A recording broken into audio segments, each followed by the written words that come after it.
Awit wis kadung madhep kang sarta mantep rasaku marang si Drupadi. Wong ayu kuwi ora kaya Drupadi. Wiwit pucuk rambut nganti jempol sikil babar pisan ora ana getek cacate. Acek siteng aku nek ora Drupadi lu wong ora. Wong kuwi wis gandrung kepaung. Wong kuwi wis gandrung kayungyon karo wanita sing ditresnani. Ibarate mangan ora doyan, ngombe ora seger, turu ora bisa ngler. Turu mlumah, ketok-ketokan wong sing ditresnani saka dhuwure. Turu madhep tengen, ketok-ketokan. Miring iwa ya ketok-ketokan. Arep murep ya kok keganjelen. Abot-abot wong nandang gandrung ki kaya ngono kuwi teh. Napa mekaten? Iya.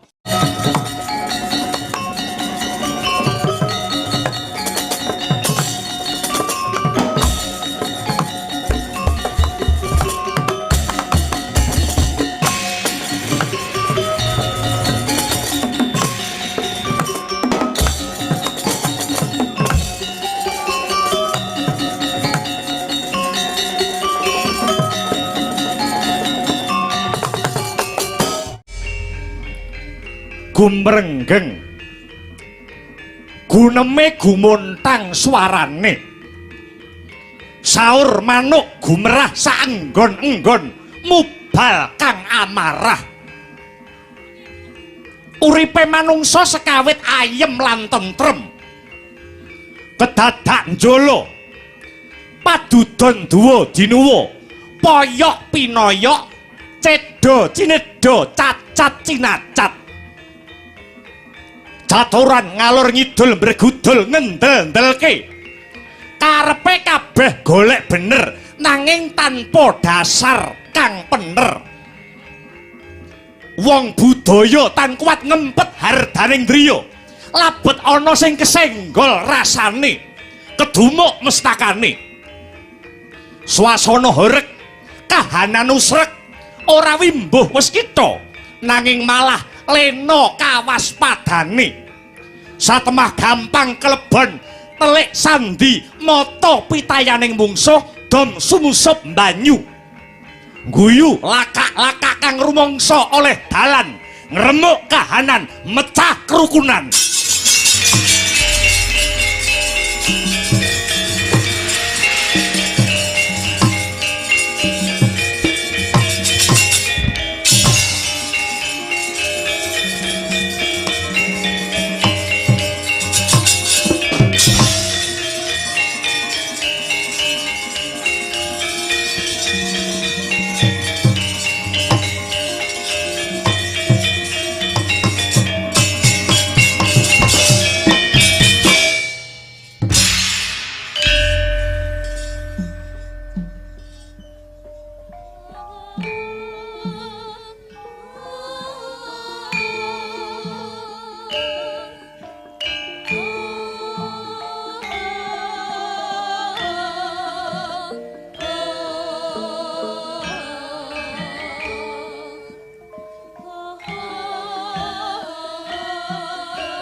Megegek ugek sadulita hemel lae ndara kula Raden Arjuna kula sawang jengandika ketingal bingung kaya dene wong kang linglung enten napa Gus keparenga paring dawuh dumateng kang abdi kula pun Semar Badranaya. Semar niki tinitah dadi pamong ken momong satriya ingkang hambek budi luhur.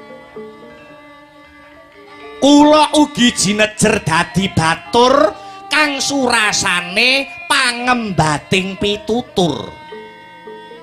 Sinten ngertos tutur kula, sembur kula saged ngudari reruwet madangaken pepeteng handika Ndara Arjuna. Sumawi kula aturi paring dawuh Ndara. Kakang Semar Badranaya kakang.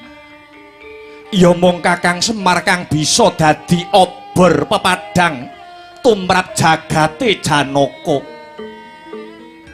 Kakang Semar nandes sajroning atiku nalikane Janaka ngambah alam pangimpen Kakang Semar. Jenengan bingung mung perkara ngimpi, Gus. Iya Kyai Semar. Lagek Ndara Arjuna nyupena napa ndika Ndara Janaka ngimpi menapa?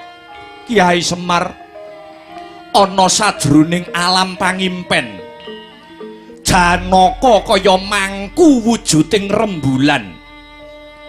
Saya sang sayaning suwe rembulan mau kaya dene seratan Dewa Negari.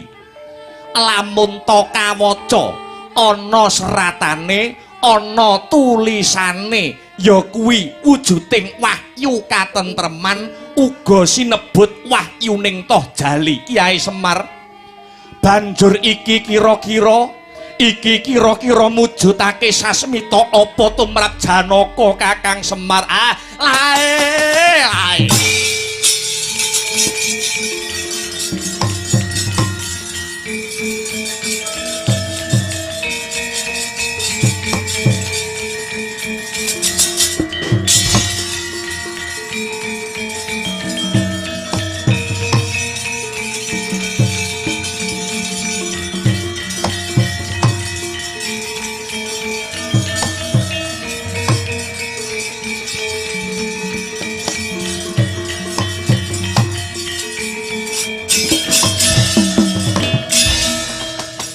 Semare koten prayetna semurire eko ambale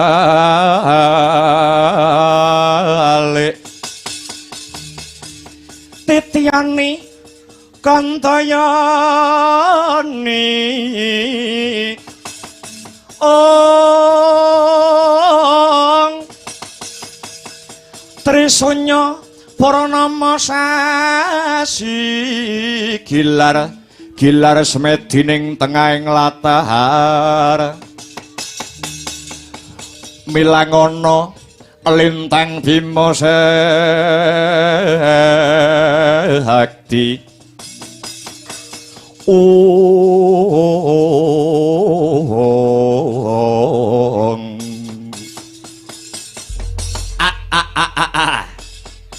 Gusti kula Ndara Janaka. Gusti kula Ndara Janaka wajib ngunjukaken raos syukur dhateng Gusti ingkang murbeng jagat.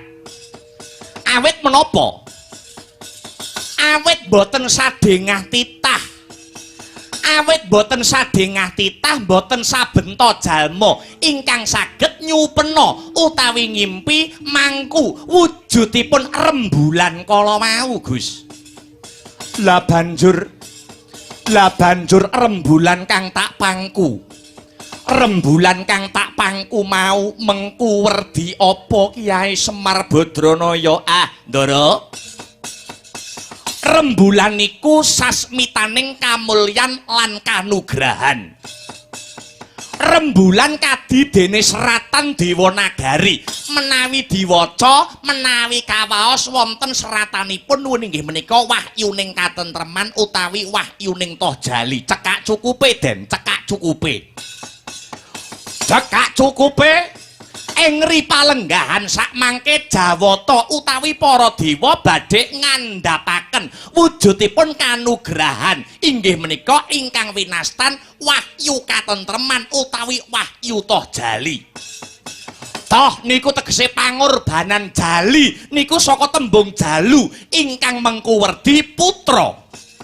Sapa wae sing kecondhokan wujudipun wahyu toh jali menika ing benjang tedhak turunipun badhe dados ratu ingkang gedhe pangaribawanipun ning inggih niku wau den kedah dipun totohi langkung rumiyin. Lah banjur sranane kepriye Kiai Semar? Dalan ngendi kang kudu ndak tempuh Kiai? Ngaten nggih Gus. Ibarate gelas arep diiseni banyu. Gelase niku kudu resik dhisik, kula baleni. Ibarate gelas arep diiseni banyu, gelase niku kudu resik dhisik. Sami yen to menungso badhe kecondhokan kanugrahan, menungso arep kecondhokan wahyu, menungso arep kecondhokan wujudipun pulunging Jawata. Niku atine kudu resik dhisik, luar saking dedosan ingkang sinandang. Luar saka dedosan kuwi mau lire kepriye Kyai Semar Badranaya? Ngaten nggih Gus. Tumrap Semar Badranaya titah gesang wong urip ana ing alam padang niku duweni dedosan rong perangan. Siji dosa karo sing gawe urip, loro duwe dosa karo alam. Menawi menungso duwe dosa kalih sing gawe jagat niku penak sing dadi etung-etungane den.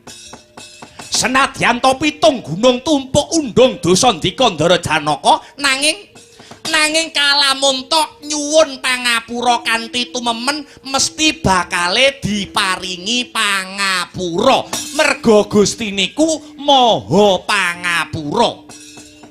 Sing jenenge Maha niku sak nginggile linuwih. Manungsa kagungan dosa karo alam, manungsa duweni keluputan kalian alam. Yen menungso duwe dosa karo alam ora gelem nyuwun ngapura karo alam tan murunga dadi titah sing apes suket godhong nyrimpeti laku krikil watu nyandungi laku niku tenan den.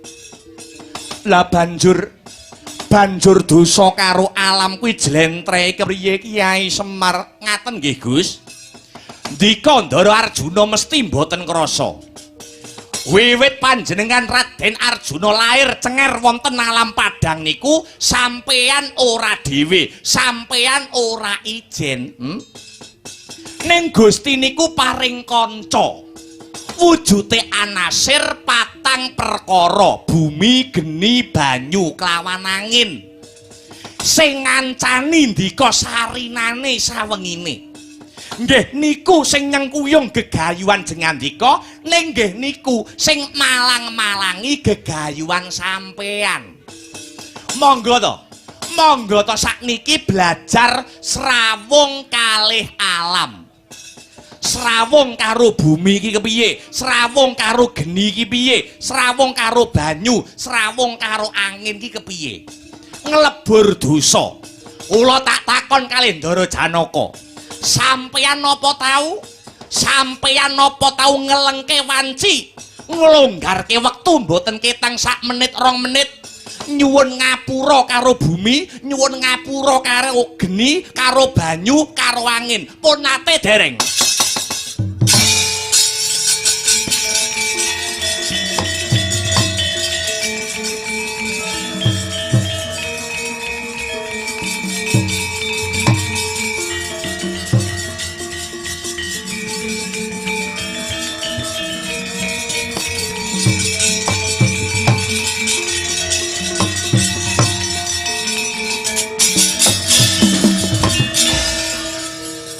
Caritaning satriya Lenuwe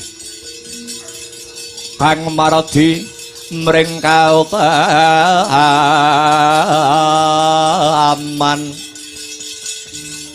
tan pegat mring pangestine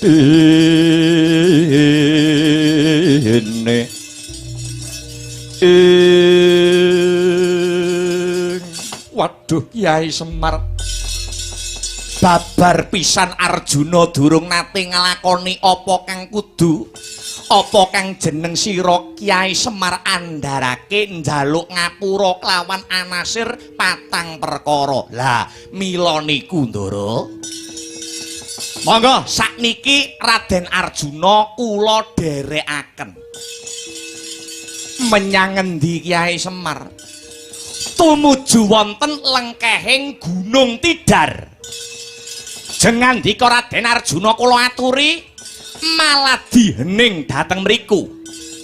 Sinten ngertos kanthi sedya kang becik, kanthi niat sing apik, para dewa badhe ngandhapaken kanugrahan, wahyu katentreman, wahyu toh jali dumateng jengandika Ndara Raden Dananjaya. Iya, iya. Aku banget condong kang sarta rumajeng marang keparenge Kyai Semar Badranaya. Monggo lon-lonan lumampah Den. Paduka lambari tekad satriya tanah Jawa.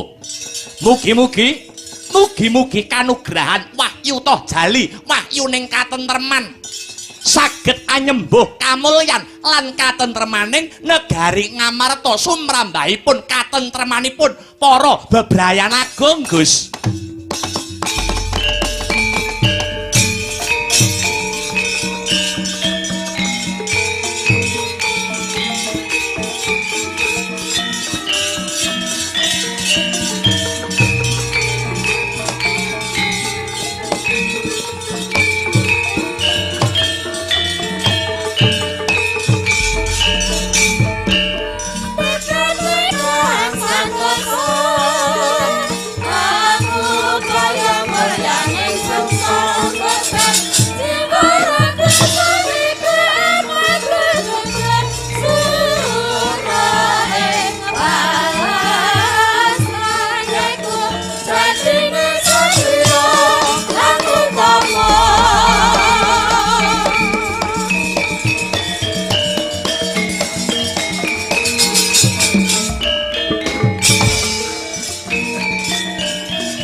Iku saknyatane kunjung seret winangku mongkemong ngeluri rimeku muni rimeku dirana merasa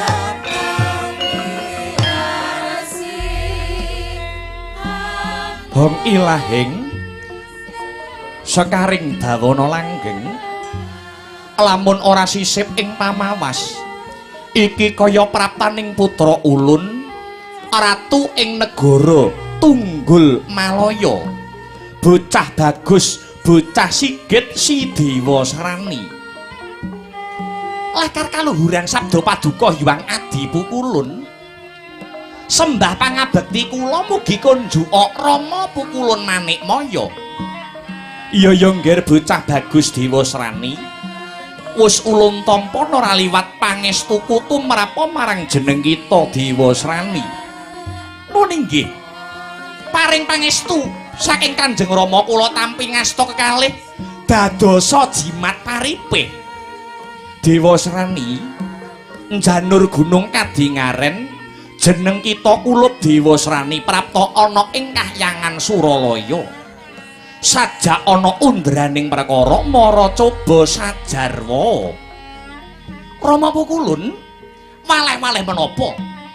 Cetha ngegla ingkang tanpa warana jagat sampun nyekseni umat sampun ngakoni mbok bilih kula menika putra paduka ingkang sakmangke jumeneng Nalendra mapan wonten ing negari Tunggul Malaya. Kamangka sipating Nalendra menika saged anyakra mati ambau denda kebak ing kawibawan sumunar ingkang dados pangaribawanipun menawi kedah angregem wujudipun wahyuning ratu utawi wujudipun kanugrahan Kanjeng Rama. Kamangka kabar ingkang sampun sumebar pawarta ingkang sampun warata ngandharaken mbok bilih ing ripalenggahan sakmangke Jawata badhe nurunaken kanugrahan wujudipun wahyuning Kanarendran ingkang nama Wahyu Katentreman utawi Wahyu Tohjali. Nuwun sewu Rama Pukulun. Menawi Dewa Srani nggayuh Wahyu Katentreman, menawi Dewa Srani nggayuh wujudipun Wahyu Tohjali kok nganti ora kelakon, kok nganti boten kasembadan. Kinten-kinten ingkang lingsem ingkang isin namung Dewa Srani menapa tiyang sepuhipun inggih badhe kewirangan.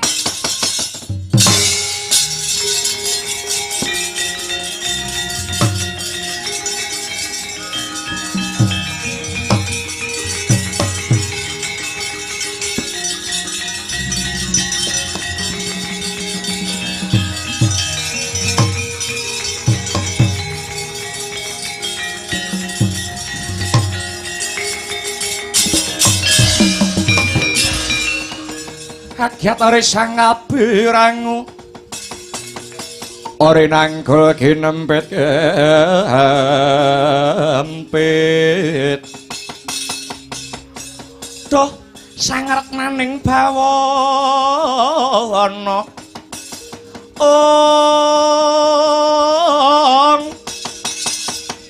ya si tukang malang adi ya si tukang sing tias ya si tukang kudu garing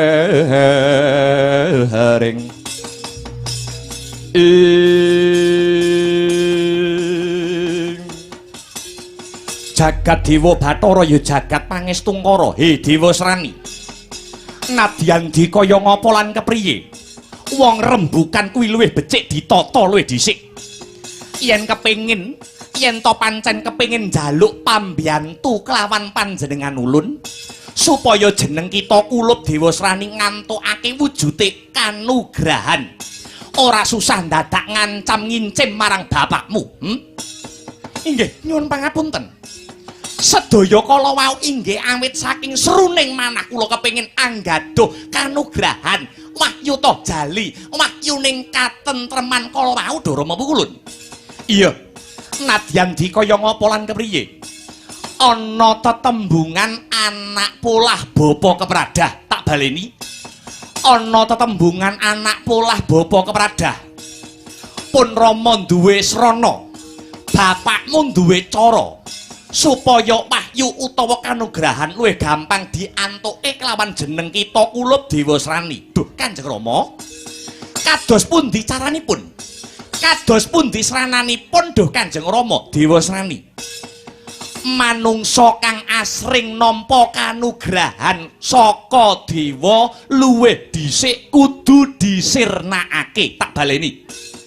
Manungsa kang asring nampa kanugrahan utawa wahyuning jawata kuwi luwih dhisik kudu disirnakake. Kamangka saklumahing bawana sakureping ngakasa ora ana jalma ingkang kulina anggaduh wujuding mahyu utawa kanugrahan kejaba mung titah pujangkara para Pandhawa. Ora ana dalan liya supaya jeneng kita Dewa Srani ngregem wujuding mahyu toh jali wahyuning katentreman kejaba mung nganggo cara Pandhawa kudu dipateni luwih dhisik. Duh Kanjeng Rama, margi kados pundi? Margi pundi ingkang paduka tempuh supados para Pandhawa sirna Kanjeng Rama? Hayo kaget pun Rama bakal salin wujud bocah bagus.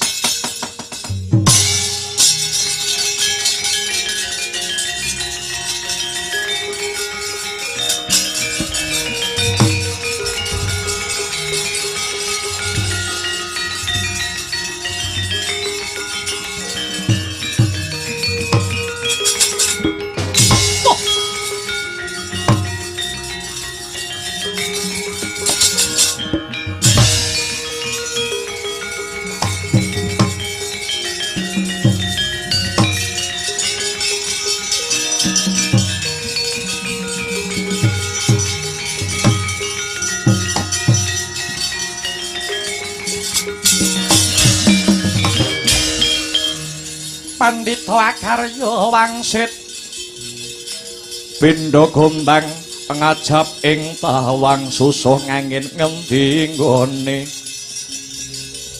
susuh angin ngendi nggone miwang kaliying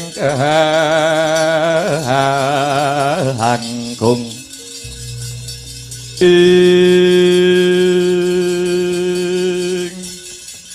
jagat Dewa Bathara ya jagat Pramudita. Kanjeng Rama.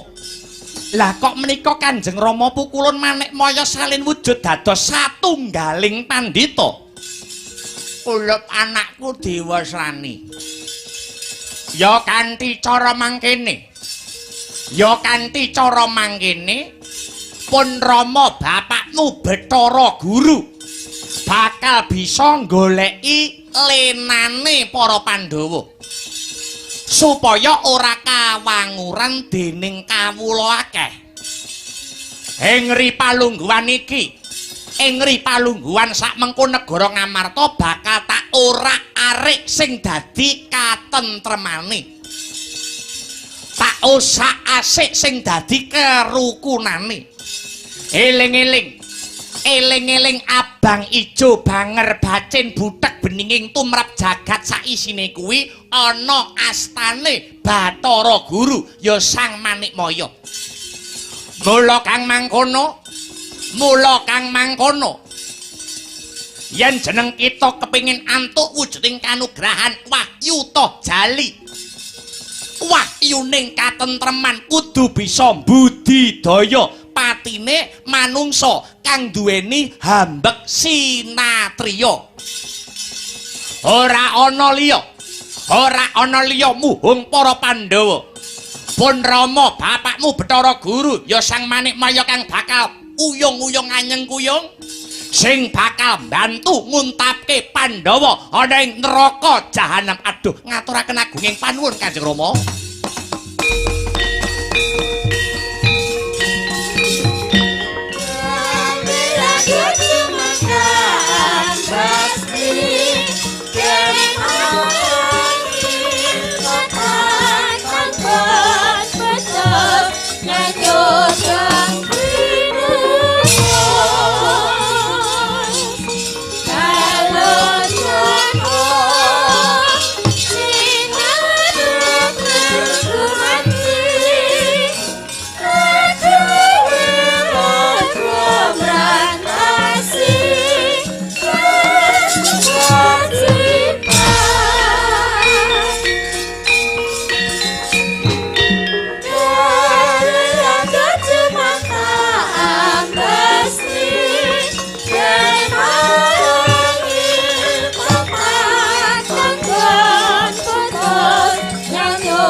jilangenira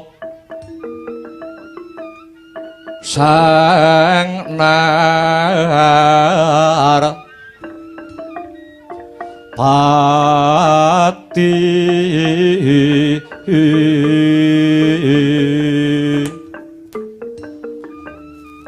lampah hira alon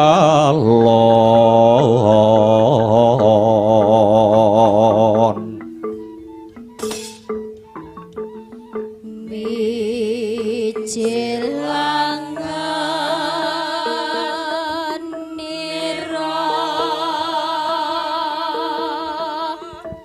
sang nar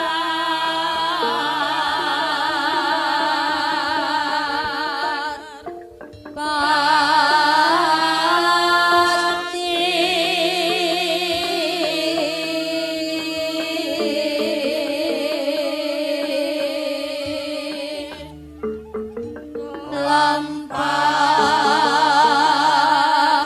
ira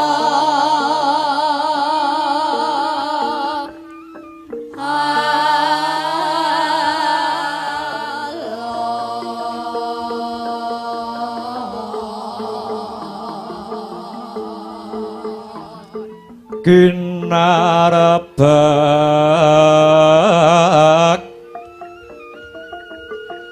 Badaya yuwarna nira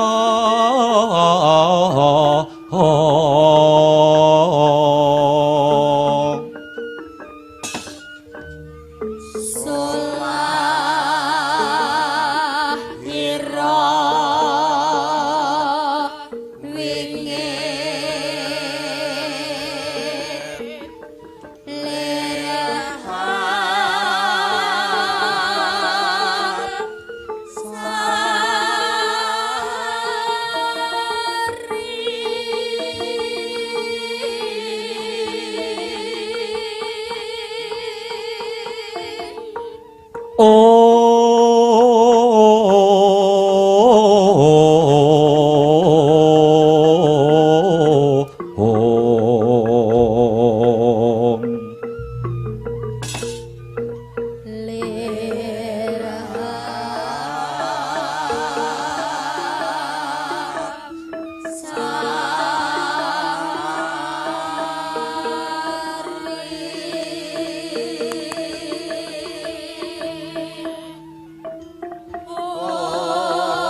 Sari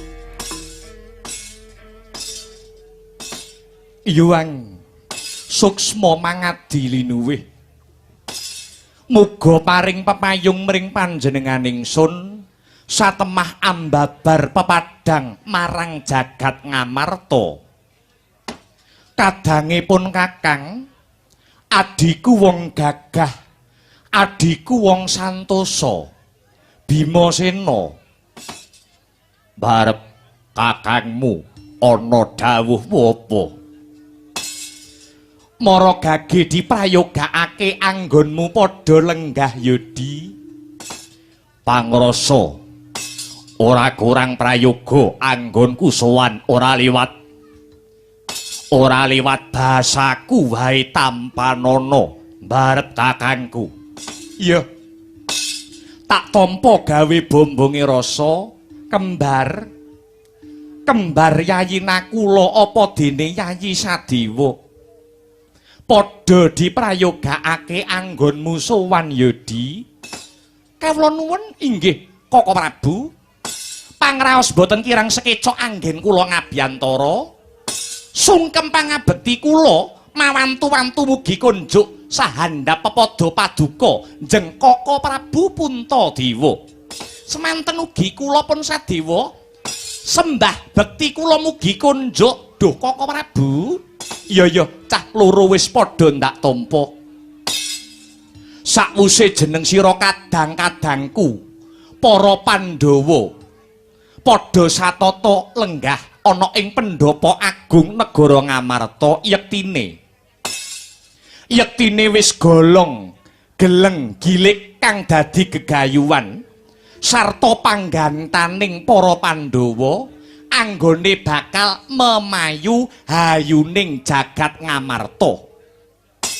Kejaba saka kuwi yayi walien rasamu kabeh ndadekno sumurupmu Puntadewa sakadang para Pandhawa mono perangane titah ingkang tansah gandrung kelawan kerukunan. Para Pandhawa wiwit biyen nganti saiki gandrung kelawan tembung katentreman. Merga apa? Merga mungguhe Puntadewa ora ana gaman kang ampuh kejaba mung gaman kerukunan.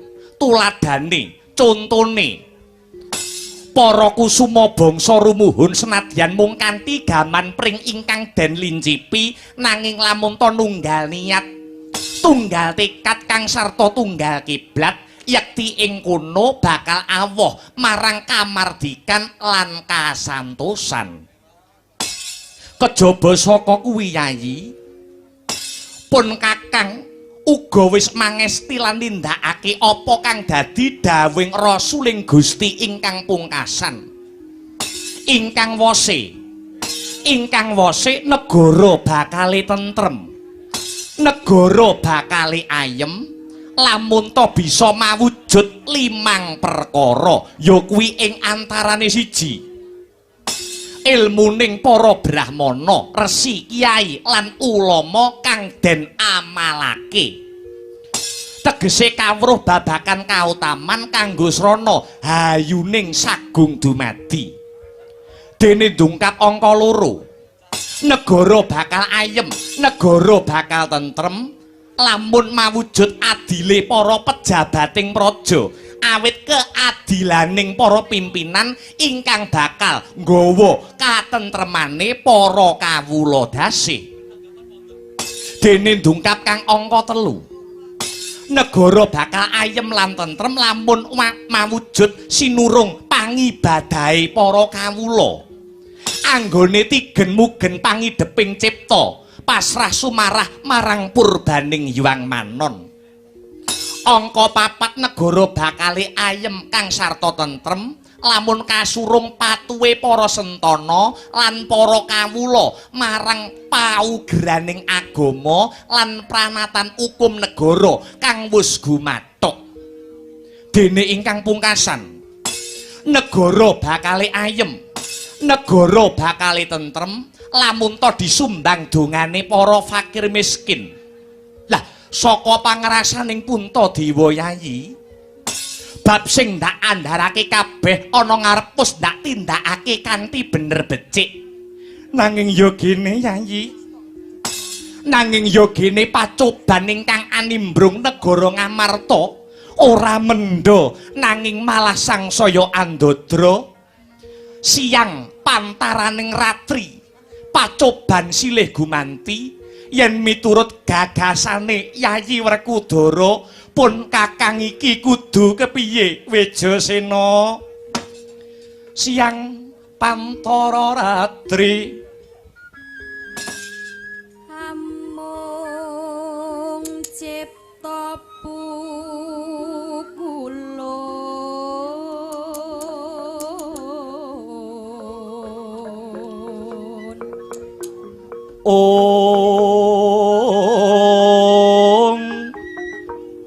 tanulyan kaeksi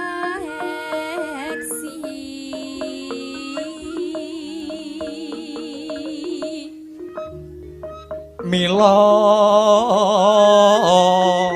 katut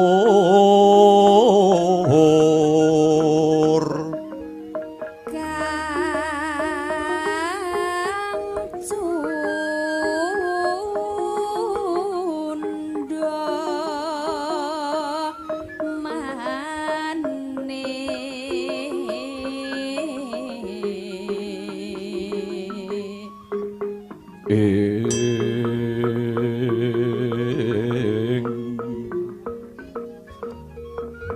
Rama dewaning sun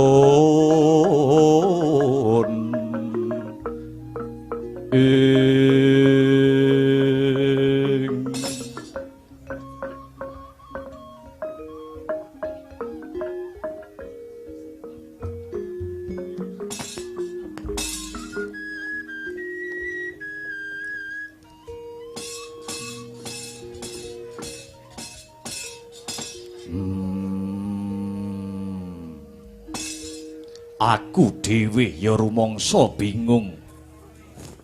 Werkudara melu prihatin yen gagas kahanane negara Ngamarta. Mbarep kakangku. Durung maneh kahanan negara Ngamarta kang kebak ing Ruhara. Kahanan negara Ngamarta kang kebak ing bebendu, kebak ing bencana. Gunung jebluk mahanani panangising para kawula dasih. Banjir bandang glandang nyawani wong pirang-pirang. Lindu prakempa mahanani lange nyawa. Ora mung kuwi. Saperangan cilik ingkang dumadi saka para nom-noman wis tetel sing dadi tata kramane. Ora gelem ngajeni marang pangarsa praja para pejabating negara ketitik. Ora wigih areringa lamun ta ratu mutusake apa wae ora cocok karo kekarepane. Banjur para kawula nindakake unjuk rasa saben dina wis mbudaya ana kutha negara Ngamarta.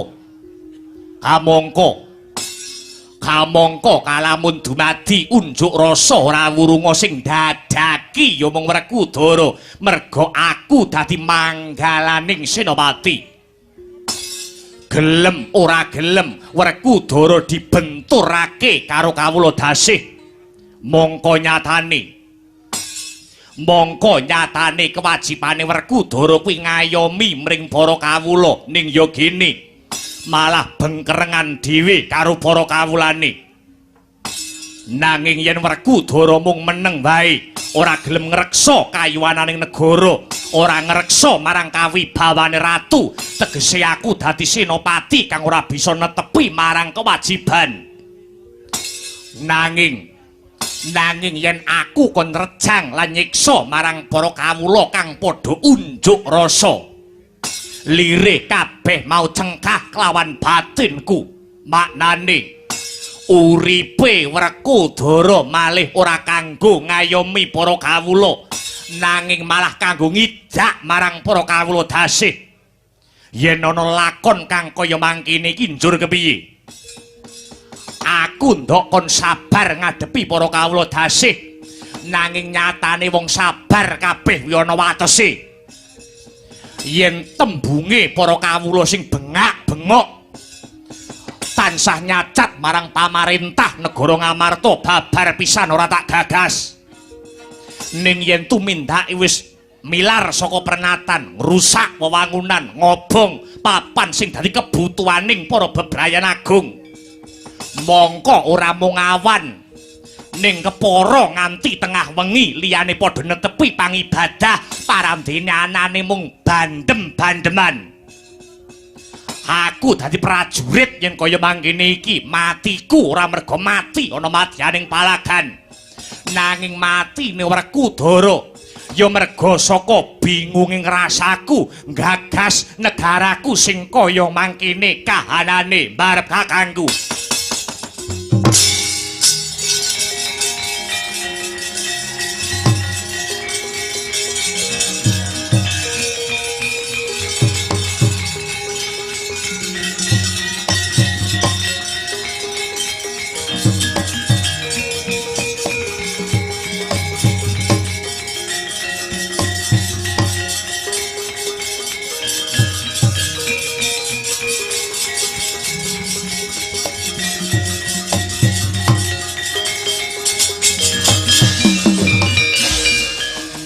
Permara reh mangasa omya ngambrengeng Kadhe karonaning kaswasih ring marga Hamalatgung.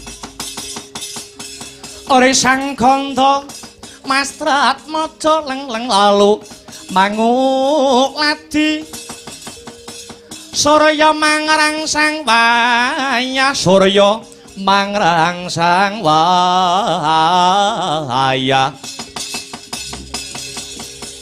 Umya samara wayahanto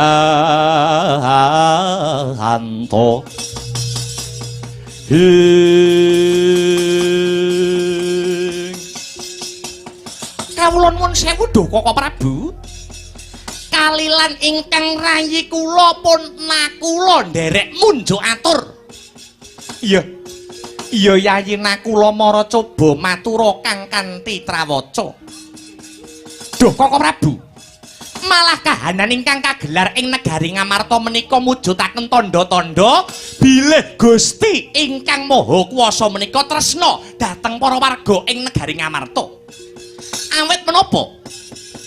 Awit caranipun pangeran nresnani dhateng umatipun niku boten kok malah para warga gong ing Ngamarta menika dipun paringi kabagyan lan kamulyan nanging malah rinten pantaraning dalu tansah pinaringan wujudipun pacoban.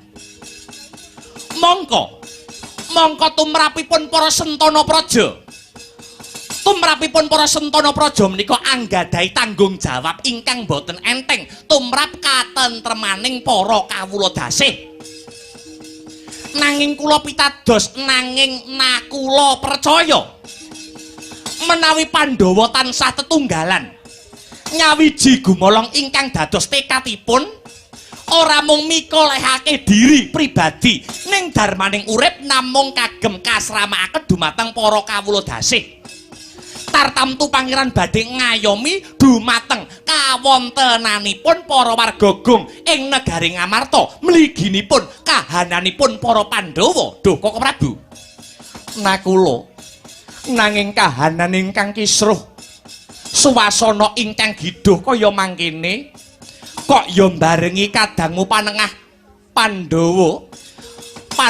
Pandhawa kasatriyan Madukara Si Arjuna wis lunga pirang-pirang wulan tanpa ana kabare.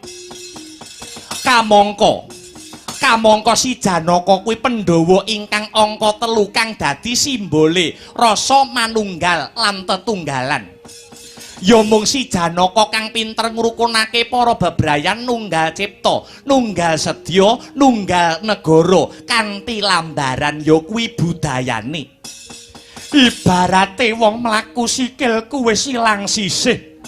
Lamun to Janaka murca tanpa ana kabare kaya mangkene iki Yayi.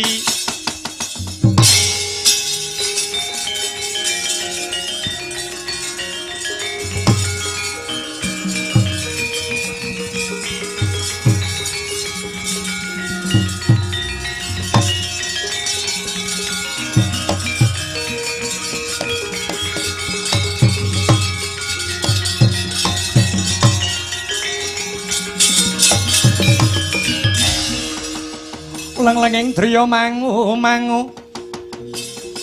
mangun gong kanduhan rimang lir-lena tanpa kehanin ing lir-lena tanpa kanin ong yen tantu lusa yen tantu lusa mengko sang Dyahutama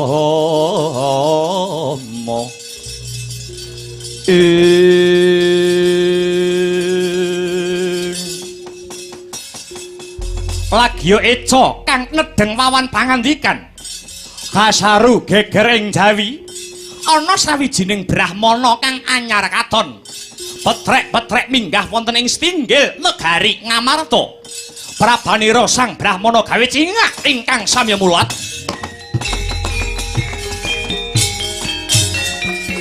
Lagi cawawan sabda ora kang sumewa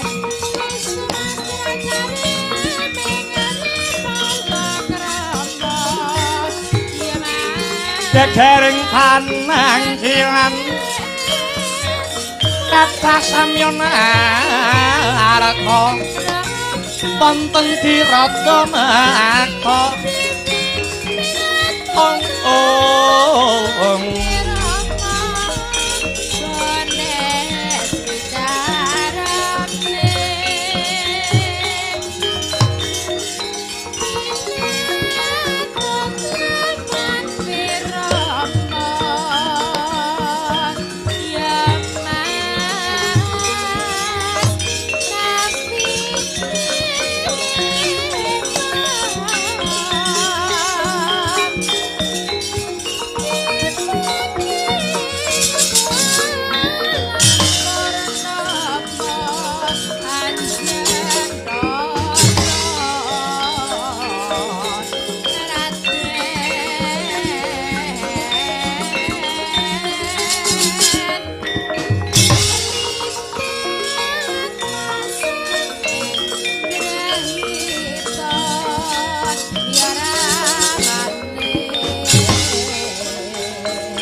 Pandhita karya wangsit pindha kumbang ajabing kawang susuh ngengin ngendi nggone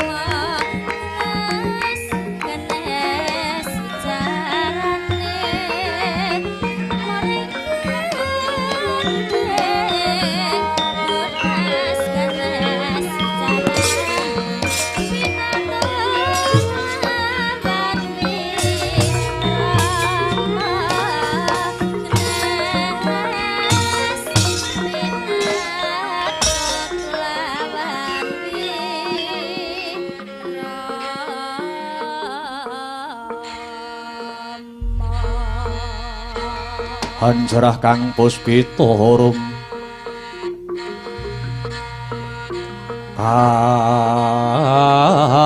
kasiliring samirana mrih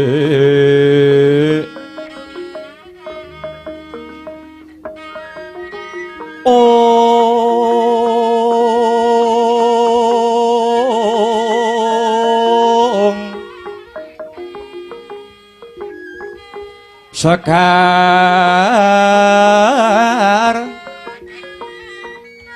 kadung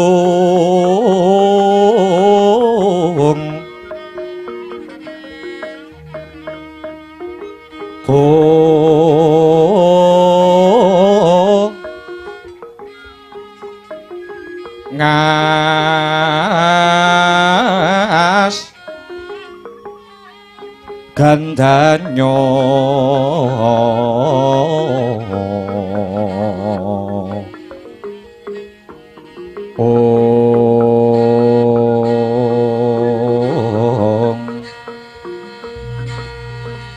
maweh raras rehenaning driya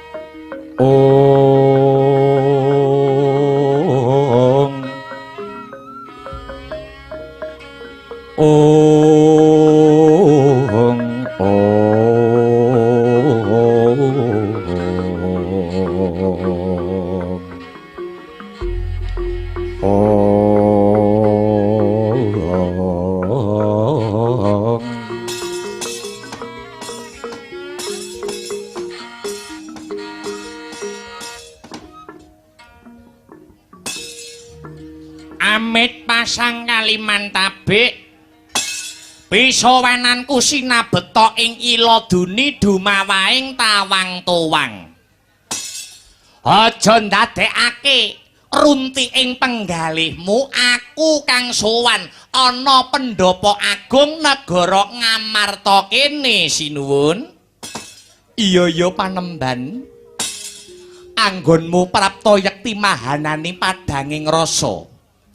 Anggonku tansah kegubel ing rasa sungkawa prasasat lumaku ing wanci pangklong kepapak ing obor sewu. Marga dayane para brahmana ingkang rina wengine tansah puji adikir mantra rahayu yekti bakal anjuru Ngamarta tumuju ing karahayon. Nora liwat diprayogakake anggonmu pinarak lenggah Panemban. Matur nuwun Sang Prabu.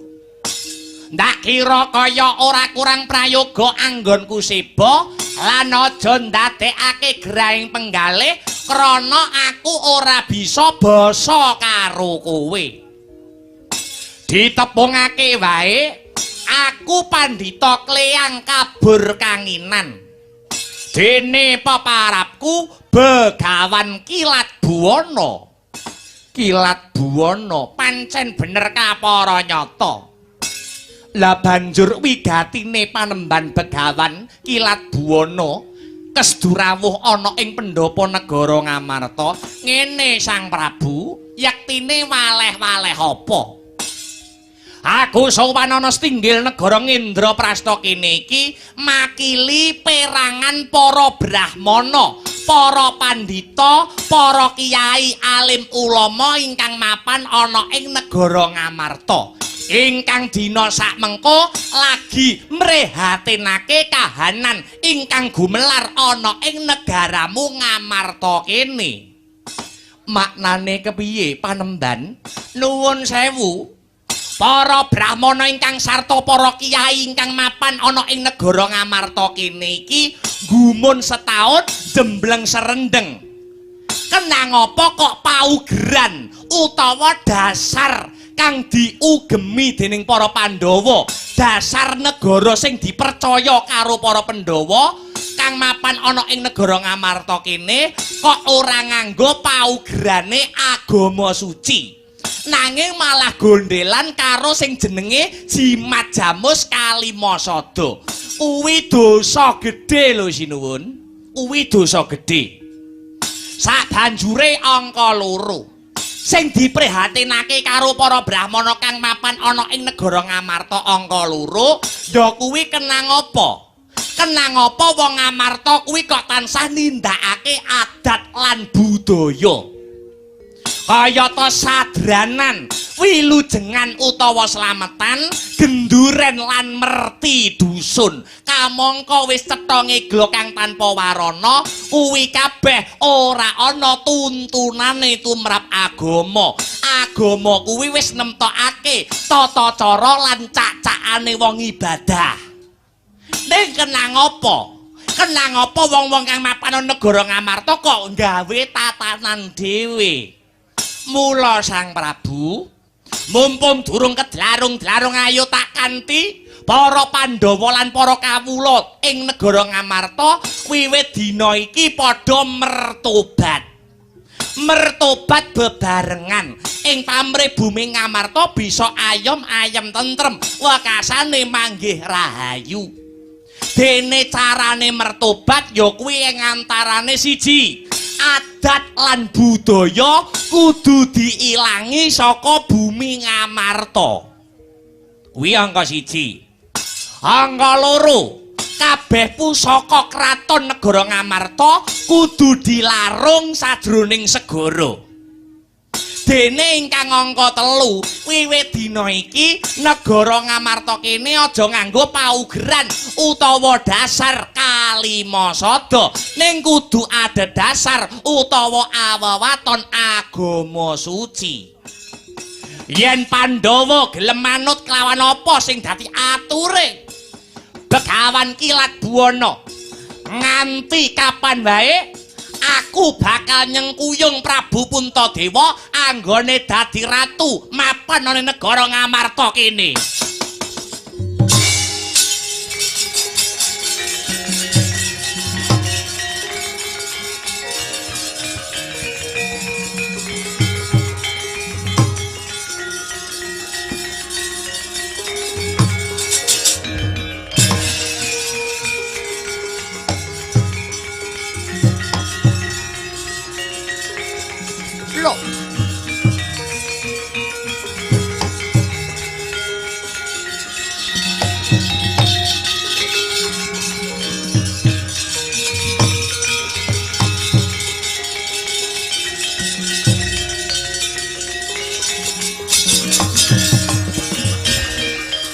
mawang mangkunta kumpul patang gedhe sayang gongkara gadanira mobat habit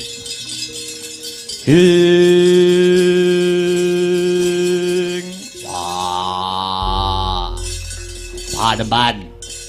panemban Begawan Kilat Buwana iki Raden Bimasena ya Raden Werkodara syukur yen kowe wis weruh karo aku kok mingset sing dadi lungguhmu gene ya panemban Begawan Kilat Buwana dina iki tak jaluk kowe aja mbebidung rasane mbarep kakangku merga Ratu Ngamarta dina iki lagi giduh sing dadi rasane merga ilange si Janaka kang tanpa bepoyan. Ilange Janaka kuwi merga Ngamarta kene hawane wis sumuk. Ngamarta kene hawane wis panas. Krana Pandhawa ora bener anggone nindakake pangibadah, ora bener anggone nuntun marang kawula supaya ngugemi syariate pangeran. Malah padha nyembah-nyembah wujute jimat jamus Kalimasada sing wis nyata tabrakan karo ajaran agama. Ya, dadi cekak cukupe. Dina iki para Pandhawa ndok kongkon supaya nglarung wujude jimat jamus Kalimasada. Heeh, manuta karo aku.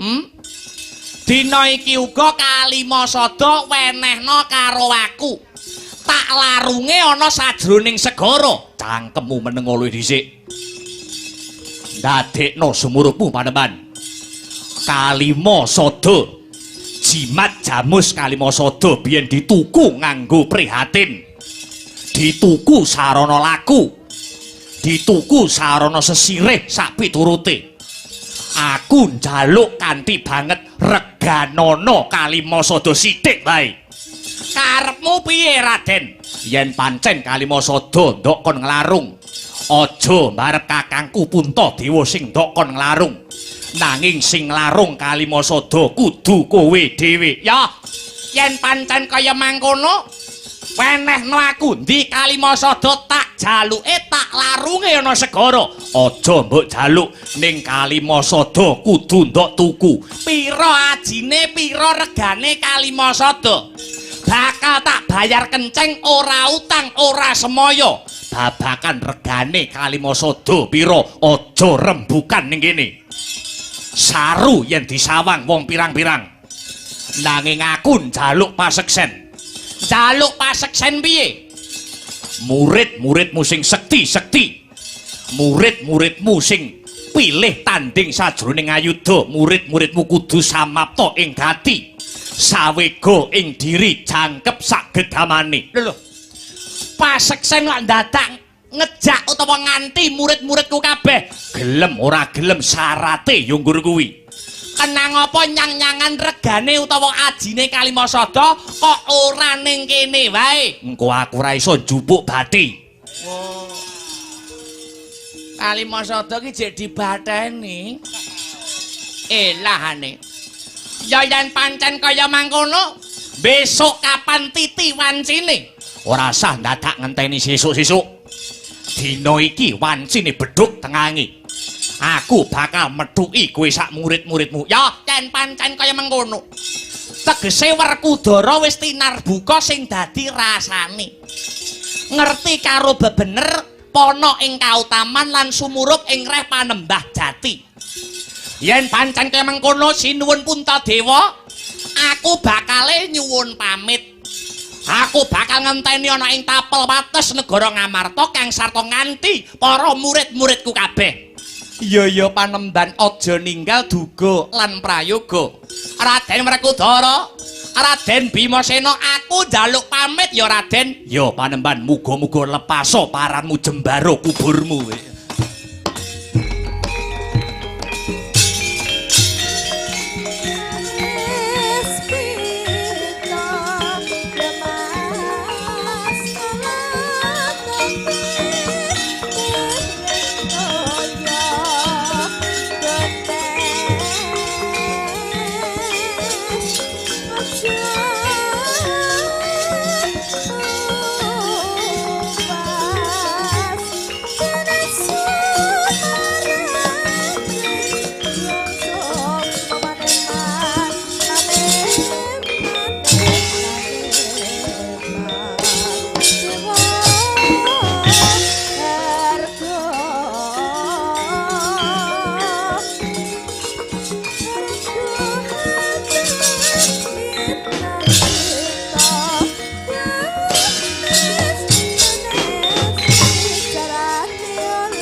njaluk pamit Sang Prabu Puntadewa. Iya, sing ati-ati Panembahan.